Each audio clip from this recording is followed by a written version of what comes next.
Oh, thank goodness you're... I mean... Thank you for coming to meet me on such short notice and under such questionable circumstances. I appreciate it greatly. Well, it's only polite. Just because we know each other as well as we do doesn't mean we should not be formal with each other. I mean, I haven't known my father to be casual with me, or he who must be redacted, ever, for that matter. And we've known him since birth. I don't really see how you can compete with that, if you don't mind my joshing. Oh yeah, joshing! I picked it up from one of the boys in my classes. I'm guessing it refers to the fact that Josh is the funniest one in their group.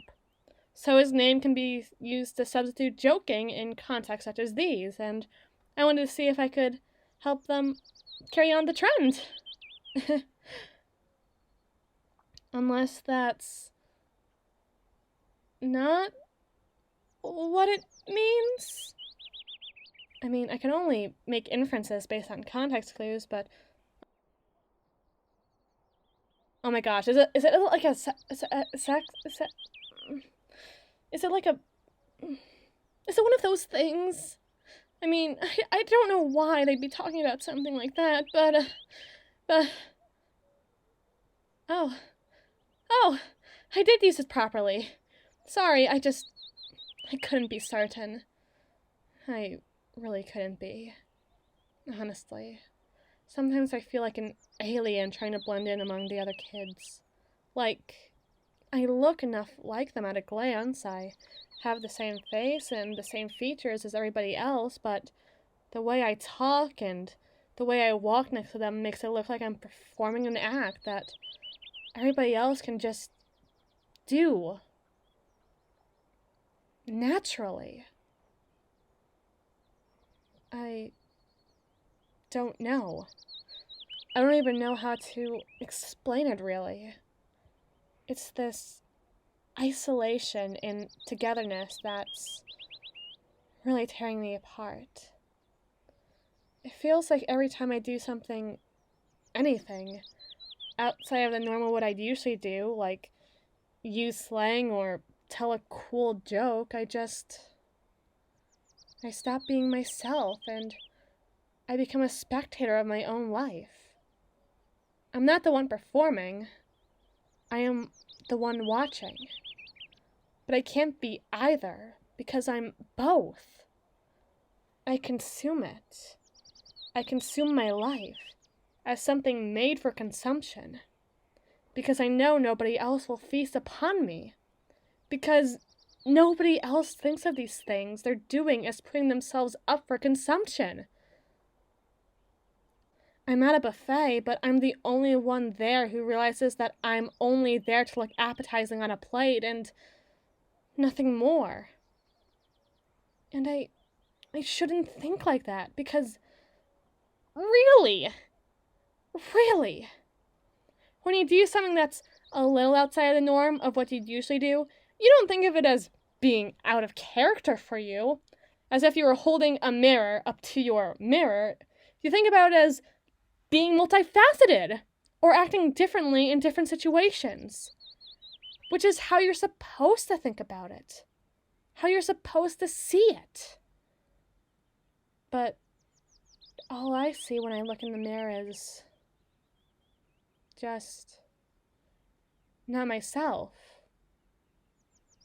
Just meat. The self is fake, but the flesh is real.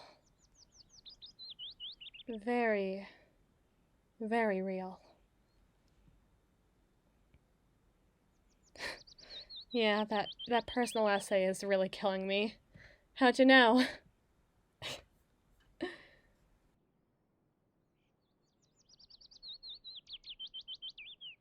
No, that isn't why I called you out here today, though I'll give you some points for guessing based off of context clues. I certainly wouldn't be surprised. No. Well, you see... I found this in my locker. And I don't know what's in it. And I'm kinda scared to open it by myself. I mean, why wouldn't I be? There could be anthrax in there. Or dead beetles. Or maybe there's no litter at all, and it's all a trap while I'm too distracted trying to comprehend why somebody would put an empty envelope into my locker. Somebody just swoops in and throws a bag over my head, and boom! That's how I get kidnapped. And I know that they say you have to wait 3 days to report somebody is missing, but that's a lie. And nobody else knows that I'm gonna be dead in a ditch somewhere before... Oh, right. Right. Sorry. I think this whole thing is kind of throwing me for a loop. I feel like a fool chasing fractals, and I'm way shakier and just way sweatier than usual, and wait, that's disgusting, and ugh. Could you open it for me? I'm sorry. I should have said what I wanted sooner, but I was kind of worried you think it was stupid, and I can't really explain all that well what scares me about this, which makes me look all the more neurotic. I mean, why wouldn't it be scary? Discarding the idea of anthrax and dead bugs and potential kidnapping ploys, somebody shoved this into my locker because they wanted to talk to me, but couldn't say what they wanted to say to my face. And there are things that you can't say to a person's face that I have reason to believe will frighten me. Even if it's as pleasant as could be, because how can I be so sure that they're talking about me?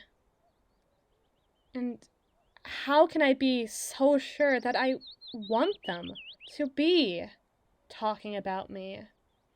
Right, here's the letter. Thank you.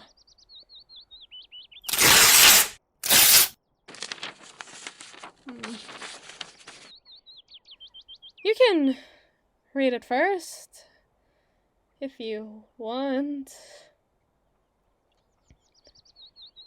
Is it bad?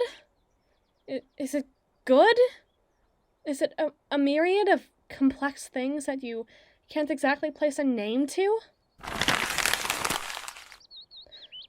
Or... or I could just read it myself. That's an option. That's allowed to occur. Did I mention that I was homeschooled for like 6 years? Okay, I'll read it, But you can't get mad at me for being scared. Okay?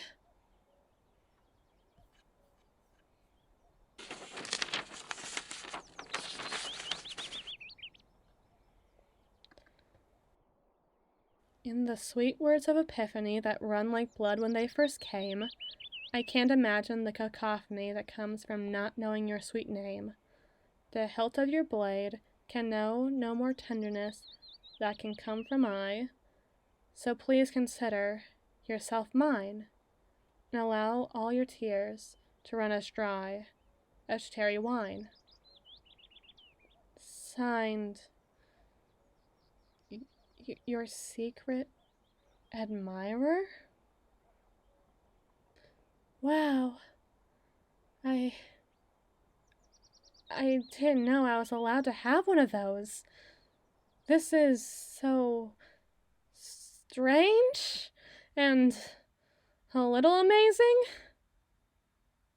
Who do you think it could be? I mean, you're really the only person who hangs out with me on a daily basis, but I can't imagine another student writing this. No offense to you. I mean, the reference to cherry wine kind of gives that away, but it's just so... Wow. Wow.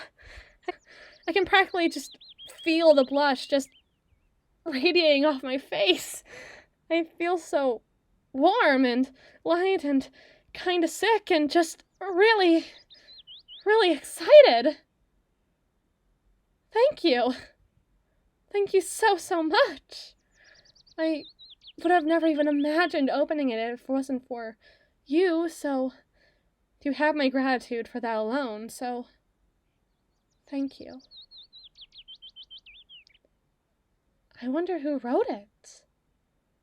I wonder what made them want to write it in the first place. I wonder if they even exist at all. All questions for another day, I suppose. Thank you.